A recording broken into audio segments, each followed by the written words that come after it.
আসসালামু আলাইকুম সবাইকে। আমি Shah Al Mahmud Shahjan from Dhaka central university. তোমরা সকলেই অবগত রয়েছে, অর্থাৎ এইচএসসি শিক্ষার্থীরা বেশ কিছুদিন ধরে অবগত রয়েছে আমাদের ইংলিশ ফোকাস একাডেমির পক্ষ থেকে তোমাদের 3টি সাবজেক্ট ইংরেজি প্রথম পত্র, ইংরেজি দ্বিতীয় পত্র ও আইসিটি এই 3 বিষয়ের উপর পূর্ণাঙ্গ প্রস্তুতির ফ্রি কোর্স চালু করব বলেছিলাম। তো তারই ধারাবাহিকতায় আমরা গত ক্লাসে ইংলিশ সেকেন্ড পেপারের উপর ক্লাস নিয়েছিলাম, যে ক্লাসে আমরা ইংলিশ সেকেন্ড পেপারের সিলেবাস নিয়ে আলোচনা করেছি। তো আজকের ক্লাসে আমি ইংলিশ ফার্স্ট পেপার নিয়ে আলোচনা করব, ফার্স্ট পেপারের সিলেবাস নিয়ে, সিলেবাস মানবন্টন কেমন হবে।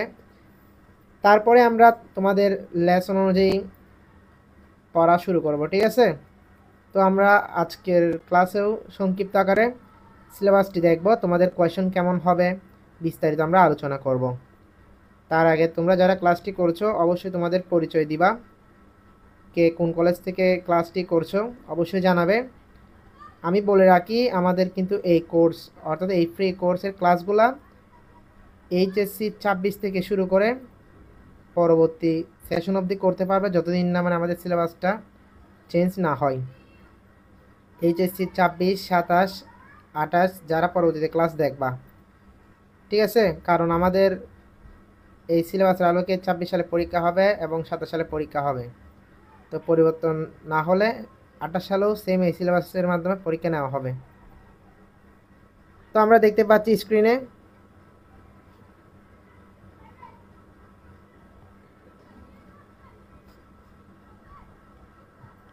আমাদের সিলেবাসে পার্ট এ পার্ট বি আকারে ভাগ করা রয়েছে। আমাদের পার্ট এতে রয়েছে 60 নাম্বার, আমাদের পার্ট এতে হচ্ছে 60 নাম্বার। আমি একটু ওকে, তারপর পার্ট বিতে রয়েছে 40 নাম্বার। তো আমাদের অনেকটা এসএসসি লেভেলের ইংলিশ ফার্স্ট পেপার সিলেবাসের সাথে মিল রয়েছে অনেকগুলো টপিক। যেমন আমরা এখানে পার্ট এ অর্থাৎ প্রথম পার্টে একটা সিন প্যাসেজ থাকবে বই থেকে। সিন প্যাসেজের আলোকে আমাদের এমসিকিউ শর্ট কোয়েশ্চন অ্যান্সার করতে হবে। তো এমসিকিউ থাকবে 10টা, 0.5 করে, আমাদের মার্ক হচ্ছে 5 নাম্বার। তারপর শর্ট কোয়েশ্চন হচ্ছে 15 নাম্বার। এটা ইম্পর্টেন্ট আমাদের জন্য, কারণ এখানে আমাদের পেসেজ থেকে 5টা কোয়েশ্চন থাকবে, 5টাতে একটা 3 নাম্বার করে, টোটাল 15 মার্কস, ঠিক আছে? তাহলে আমরা number 1 MCQ, number 2 short question, তারপর নাম্বার 3তে রয়েছে আমাদের information transfer or flow chart. আমরা একটু পরেই মডেল কোয়েশ্চনটা দেখানোর মাধ্যমে তোমাদের বুঝিয়ে দিব। তো ইনফরমেশন ট্রান্সফার আর ফ্লো চার্ট যে কোনো একটি থাকবে 1 নাম্বার করে, টোটাল 5টা গ্যাপসে 5 নাম্বার, ঠিক আছে? তারপর সামারি রাইটিং, সামারি সবার কাছে পরিচিত আশা করি। এই সামারিতে 10 নাম্বার আমাদের। তারপর ক্লোজ টেস্ট উইথ ক্লো, অর্থাৎ ফিল ইন দ্য গ্যাপস থাকবে, ক্লো দিয়ে দিবে, ঠিক আছে? ক্লো দিয়ে দিবে, এটাতে 10টা থাকবে, 5 নাম্বার, একটাতে 0.5 করে, ঠিক আছে? এরপর উইথআউট ক্লো, এটাও আনসিন থেকে আসবে, এগুলো কোনো ক্লো দিবে না এটাতে, এটা 10 নাম্বার। তো উইথআউট ক্লোটা ইম্পর্টেন্ট আমাদের জন্য, কারণ উইথআউট ক্লোতে আমাদের কি ক্লো দিবে না, এবং এটাতে কিন্তু 1 নাম্বার করে, 10 নাম্বার। তারপর রিঅ্যারেঞ্জ, এই রিঅ্যারেঞ্জে আমাদের 10 নাম্বার, এটাও ইম্পর্টেন্ট। তো আমাদের এই 60 নাম্বার এখান থেকেই আমরা এগুলোর জন্য কি করব, আমরা কিভাবে পড়বো এগুলা, আমরা এগুলো বইয়ের পেজেসগুলো পড়ার মাধ্যমে, তারপর গুরুত্বপূর্ণ বিভিন্ন প্রিভিয়াস বোর্ড কোয়েশ্চন সলভ করার মাধ্যমে দেখব। ইনশাল্লাহ বেসিক থেকে একদম অ্যাডভান্স লেভেল পৌঁছাতে পারবা। যেমন MCQ, question, information transfer, flow chart এবং সামারি, এই 4-5টা টপিক আমরা অবশ্যই বইয়ের পেজেসগুলো পড়ার মাধ্যমে আমরা কমপ্লিট করব, ঠিক আছে? আমরা বইয়ের পেজেসগুলো পড়ার মাধ্যমে এই 4-5টা টপিক কমপ্লিট করব। আমাদের যে ইউনিটগুলো রয়েছে প্রত্যেকটা ইউনিটের প্রত্যেকটা লেসন আমরা অনুবাদ সহ পড়ব, বুঝবো। তাহলে আমরা ওই পেজেসগুলো থেকে এমসিকিউ দিলেও পারবো, শর্ট কোয়েশ্চেন দিলেও পারবো, ইনফরমেশন ট্রান্সফার অথবা ফ্লো চার্ট দিলেও পারবো, সামারিও লিখতে পারবো, এতটুকু। এখন এরপর উইথ ক্লো আর উইদাউট ক্লো এগুলো আমরা বেশি বেশি করে প্র্যাকটিস করব, প্রিভিয়াস বোর্ড কোয়েশ্চেনগুলো প্র্যাকটিস করব। তাছাড়া বিভিন্ন রুলস রয়েছে, যারা ইংলিশে খুবই দক্ষ মেইন ইন করেও কিন্তু এগুলো অ্যান্সার করা যায় যদি আনকমন থেকে আসে, সেগুলো আমরা প্র্যাকটিস করবো ইনশাল্লাহ। আমরা প্র্যাকটিসের মাধ্যমে কমপ্লিট করবো। তারপর রিঅ্যারেঞ্জও সেম, রিঅ্যারেঞ্জও তোমার এখানে বাংলা অনুবাদ বোঝার আছে, যারা বাংলায় মানে ইংরেজিকে অনুবাদ করতে দক্ষ তারা অবশ্যই ইজিলি অ্যান্সার করতে পারবে। তাছাড়া আমরা প্র্যাকটিসের মাধ্যমে নিজেকে প্রস্তুত করবো ইনশাল্লাহ। তো এভাবে আমরা 60% প্রিপারেশন নিব। তারপর আর 40% হচ্ছে আমাদের এই রাইটিং পার্টে। আমাদের রাইটিং পার্টে হচ্ছে 40 মার্কস। তো এই রাইটিং পার্টে আমাদের কী কী থাকবে? ফার্স্ট পেপারে আমাদের একটা গ্রাফ অথবা চার্ট থাকবে, যেটাতে 15 নাম্বার 15 মার্কস।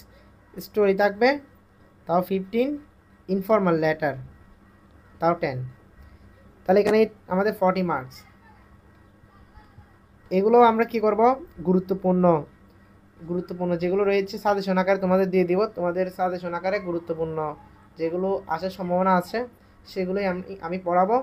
তাছাড়া কিছু নিয়ম দেখিয়ে দিব, গ্রাফ লিখার নিয়ম রয়েছে, ইনফর্মাল লেটার লিখারও নিয়ম রয়েছে, তোমাদের বিভিন্ন শর্টকাট নিয়ম দেখিয়ে দিব, সেই সাথে ইম্পর্টেন্ট দেখে শেখাবো।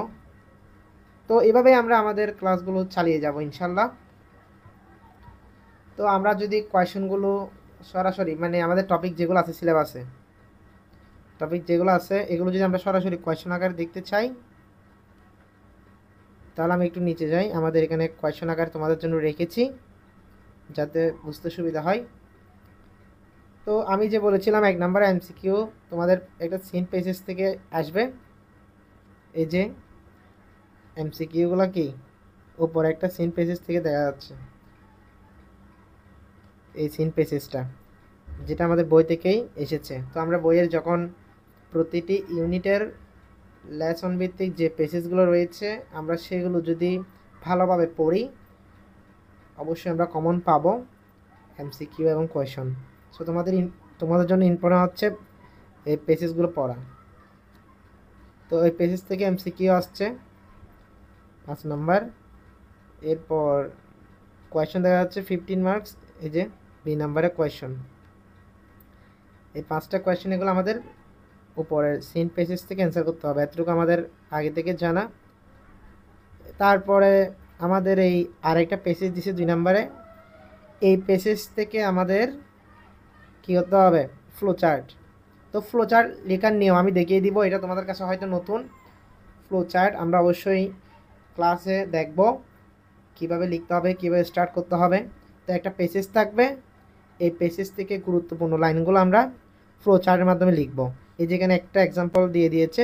এবার 2 number, 3 number, 4 number, 5 number, 6 number, আমরা এবার 5 থেকে 6 লাইন গুরুত্বপূর্ণ লাইনগুলো ফ্লো চার্টের মাধ্যমে অর্থাৎ প্রবাহ চিত্রের মাধ্যমে আমরা দেখাবো। মানে এইভাবে একটা থাকলে নিচে আমরা বাকিগুলো লিখবো সিরিয়ালি প্রবাহ চিত্রের মাধ্যমে। ঠিক আছে, আশা করি আমাদের ফ্লো চার্ট মোটামুটি একটা বেসিক ধারণা হয়েছে। আমরা কিন্তু যখন এই টপিকটা নিয়ে পড়ব তখন আরও ভালোভাবে জানা হবে।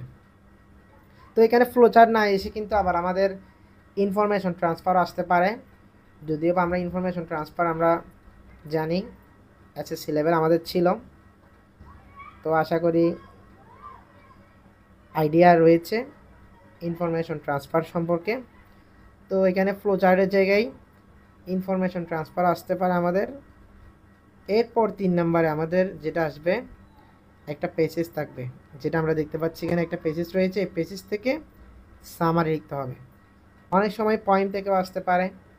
তো সামারি মানে আমাদের জানা রয়েছে, সামারি হচ্ছে সারাংশ বা মূল কথাটা আমরা কি 5 থেকে 6 লাইনের মাধ্যমে আমরা লিখব। আশা করি এটা নিয়েও সবার আইডিয়া আছে। তারপর 4 নাম্বারে দেখতেছি আমরা নং 4-এ উইথ ক্লো। হ্যাঁ, এটাতে 5 নাম্বার আমাদের ক্লো দিয়ে দিয়েছে। পেজেসটা পড়ে অনুবাদ ভালোভাবে বুঝে আমাদের ফিল আপ করতে হবে। তো এটা তো হচ্ছে 5 নাম্বার। তারপর নং 5-এ হচ্ছে উইদাউট ক্লো, এটাতে কিন্তু 10 মার্কস, ভেরি ইম্পর্ট্যান্ট। এটাতে কোনো ক্লো দিয়ে দিবে না, এটা মেন ইন বুঝে আমাদের অ্যান্সার করতে হবে।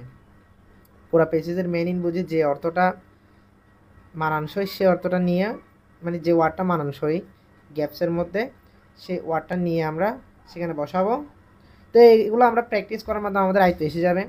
তাছাড়া প্রতিনিয়ত তোমাদের ভোকাবুলারি শিখতে হবে। ভোকাবুলারি স্ট্রং থাকলে তোমাদের কিন্তু কি যে কোনো পেসেজ সহজে ট্রান্সলেট করতে পারবে। তো সেই জন্য আমাদের অবশ্যই বেশি বেশি করে ভোকাবুলারি পড়তে হবে, আর এগুলো আমরা প্র্যাকটিস করব। প্র্যাকটিস করার মাধ্যমে আমাদের আয়ত্তে আসবে। তারপর 6 নাম্বারে রয়েছে আমাদের রিয়ারেঞ্জ। এই রিয়ারেঞ্জে 10 মার্কস। অর্থাৎ আমাদের এটা তো জানা আছে একদম, আমরা ক্লাস 6 থেকে হয়তো বা করে আসতেছি, এটা নিয়ে বলার কিছু নেই। আমাদের সেন্টেন্সগুলো এলোমেলো দেওয়া আছে, আমরা সিরিয়ালি লিখব। তো এই হচ্ছে আমাদের এই 60 মার্কসের রিডিং পার্ট। কোয়েশ্চন কীভাবে আসবে না আসবে তোমরা জেনেছ। এরপর আমাদের রিটেন পার্টে যেটা রয়েছে 7 নাম্বারে আমাদের গ্রাফস অথবা পাই চার্ট যে কোনো একটা আসবে। তো এগুলো আমরা দেখবো অবশ্যই। গ্রাফস লিখার নিয়ম হয়তো বা তোমরা অনেকে জানো, যেহেতু আমাদের এসএসসি লেভেলে ছিল। তারপর পাই চার্ট লেখার নিয়মও জানো, এটা কিন্তু নতুন না। তারপর আমি আবার এক থেকে আলোচনা করবো, এক থেকে নিয়ম কানুন দেখিয়ে দিব তোমাদের লিখার নিয়ম। সেই সাথে তোমাদের বিভিন্ন সাজেশন আকারে গ্রাফ দিয়ে দিব, যেগুলো দিয়ে তোমরা তোমাদের হাফ ইয়ারলি এক্সাম বা যারা ফ্রি টেস্ট পরীক্ষা দিচ্ছ, যদি ফ্রি টেস্টও রানিং, মানে যে কোনো এক্সামের জন্য, ফাইনাল এক্সাম থেকে শুরু করে প্রত্যেকটা এক্সামের জন্য কমন থাকবে আমি যেগুলো সাজেশন আকারে দিব। কারণ ঘুরে ফিরে আমাদের এই 10, 12, 15টা থেকে কি রিটেনগুলো আসে বারবার।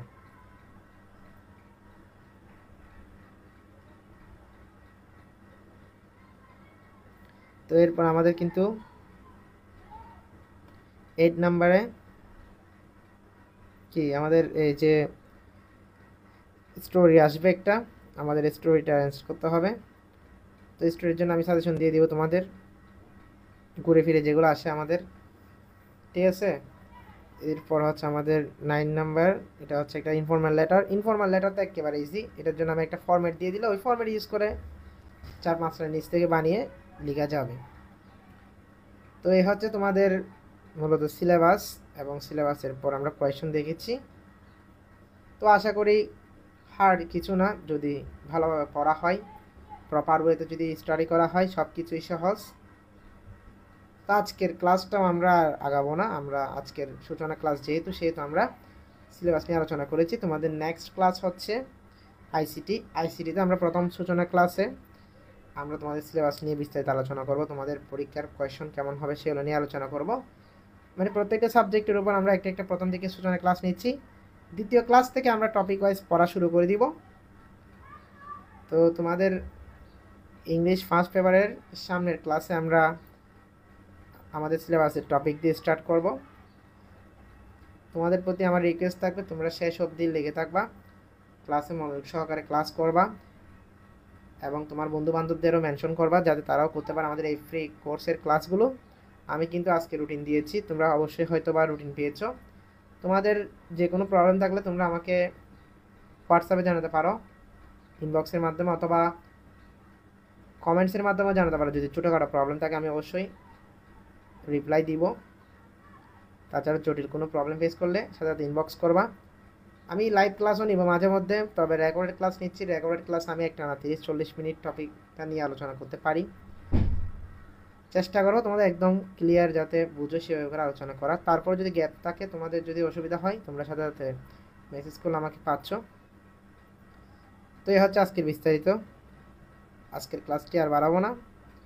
তোমাদের যদি কারো কোথাও প্রবলেম থাকলে অবশ্যই জানাবা।